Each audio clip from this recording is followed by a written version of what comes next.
The feels. Oh goodness, the feels.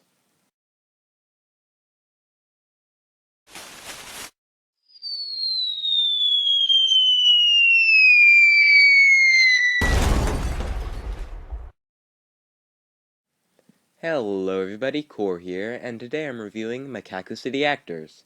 After uploading my reactions to each episode individually, now I'm going to give my full thoughts on the series. Let's get started with the animation. As a side note, I am a little bit sick, getting a cold during the summer somehow, but yeah, sorry about that, so do your best to ignore it, my weird voice. Animation.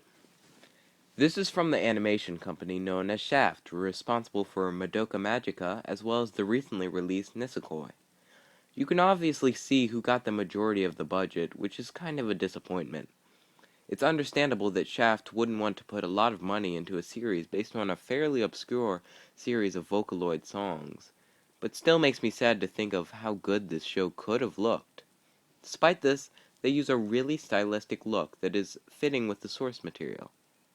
While it could have been smoother, it made itself really unique, and I enjoy the style they used. Story. How does one adapt an incredibly complex and confusing series of songs and manga? A difficult question for sure, and I feel the show did a fairly good job. It removed some aspects from the songs in order to make it a bit less confusing, and likely as well to fit the fact that it got a mere 12-episode runtime. For the most part, the story is well done and combines the right amount of confusing and sensical. I never felt like I was being talked down to, and it does a fairly good job of wrapping things up in a way that makes you feel smart. My main problem is that there are entire plot points that are underexplained or simply not discussed at all. I'm going to talk about some spoilers here, so click that big red button if you want to skip it. You sure you don't want to skip it? These are spoilers. Alrighty then. Here's a few examples. Kana's power is never strictly told, which is why it is very confusing as to why he ended up in a new body. Shintaro's took me a Google search as well to figure out, though it was hinted at, but only in a way that would make sense if you already knew. Annie suddenly is back in her body with no explanation whatsoever, besides having us seen the body earlier in a test tube. These and a few other things are really irritating, especially to those who are not familiar with the songs or manga. Back to spoiler free now. Here's a short TLDR. They do a really good job of not making you feel like you have to read the manga and listen to the songs earlier on, but then out of nowhere they will occasionally gloss over an incredibly important point and expect you to understand it, thus making you feel like you do have to look at the source material. Characters. There are a lot of characters in this show. My main problem is I had trouble keeping track of all of them, especially considering how some of them only appear for a few episodes and disappear for quite a while before returning. I really feel this show could have benefited from a longer 22-episode runtime, as we could have had individual episodes expanding upon each character. Kano's motives, for instance, are made really unclear, and his character itself is rather confusing. Kana's character was probably the worst in the bunch, as he was dull, emotionless, and in the end, I really didn't care about him at all. I know he's lost his memories, so he's supposed to be that way, but I think that basic human emotions remain the same, no matter what memories you have, for the most part. Mary is a character I didn't like at the start.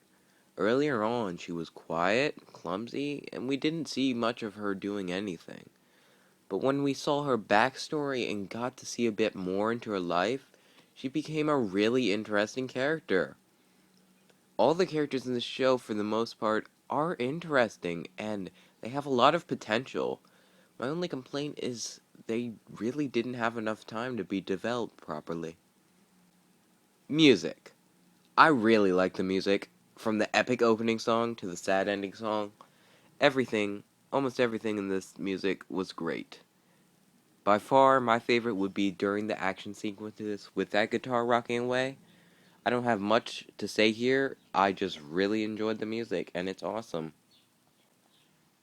Final thoughts. Despite my complaints and the hatred this show has received, I really, really liked it. Don't get me wrong, I've listened to the songs, and I'm reading the manga, and I think this was a really well done adaptation. No other show managed to get me excited and pumped for each coming episode, quite like this show did. I know it has flaws, but at the end of the day, I love this show. I give it an 8.5 out of 10. My recommendation would be to buy the DVDs and check out the source material. I'm definitely going to. Also, to those responsible for licensing this show, please create an NA computer app. I would buy the heck out of all the DLC. Thanks for watching. I'll see you guys next time. Peace out.